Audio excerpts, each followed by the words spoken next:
uyu mubona ni uciye Imana y'u Rwanda ngiye kwinjirira abantu mu bibone ngiye kwinjira abantu kura ngaho ubibonye ute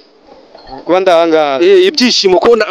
utagaragaza ibyishimo kandi ikipe iratsinze ahangaha urazi urangama mbona ari neza buriya nafanye bya danje pe wowe wari ugufaniye iyo kipe nafanagira kipe yatsinze wabonaga wafanaga ira kipe itsinze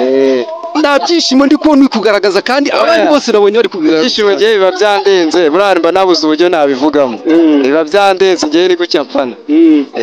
we tubonye ikipe yanyu y'Agashongora nubwo bayitsinze ibitego 2-1 ariko mwari mwagerageje tubwire mbese uko ubyumva nawe wari umukinyi turabizi ariko ntago tugeze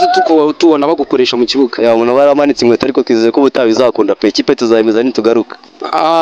none ibintu byo gukina umupira wabitangiye ryari kugeza ubu ngubu nukuri iki uvuga ko wahanitse inkweto ya buri hari igihe kigera ukabona nyiri ibintu utakibishoboka ugabiharira ababishoboye warangiza ukaba umufana tu gusa ariko nyine tu ikipe yanjye si ibikora so ubibona uretse ko nyine ndi gutsindwa bibaho nyine nta kipe idatsindwa kabisa Uchi TV show hanga turacyakomeje turi kugenda dushakisha abantu abakinyi turi kugenda tubashakisha tugiye kureba umukinyi wari uri mu kibuga niwe tugiye kureba noneho byose abitubwira reka tumushake tumugereho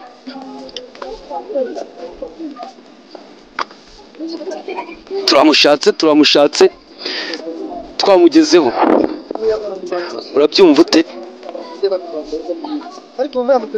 kuba ikipe yanyu itsinzwe urabyumva ute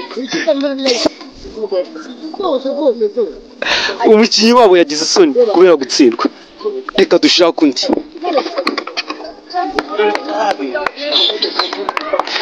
dore turamubonye rwose kameramani uyu ni umukinnyi turi kumwe ngende ukirici Imana y'u Rwanda ahangaha turi ni ku gisirikare ahamaze kubera match yahuje Gashongora n'ikipe yo kwidagaza bamwita Gadi niwe yakubisemo ishoti rya danje natubwira uko abyumva nubwo amaze gutsindwa Gadi urabyumva ute ukuntu mbyumva kuba nsinzwe ndabyakiye kuko ikipe yadurushaga umupira nta kindi nakongera reka dukomeze dushakishe n'abandi tugiye gushakisha nde bamwita ukirici Imana y'u Rwanda reka tugere no muri abafana murabyumva uterata abafana baraducitse barabyanze Mr ukirici Imana y'u Rwanda ahangaha twari turi ni ku gisirikare ahamaze guhuza match abanyagashongora n'abanyedagaza idagaza iratsinze ibitego 2 ku gitego kimwe amanota 3 atashye kwidagaza gende ukirici Imana y'u Rwanda mukomeze mukurikiye Uchi TV show ndabakunda cyane.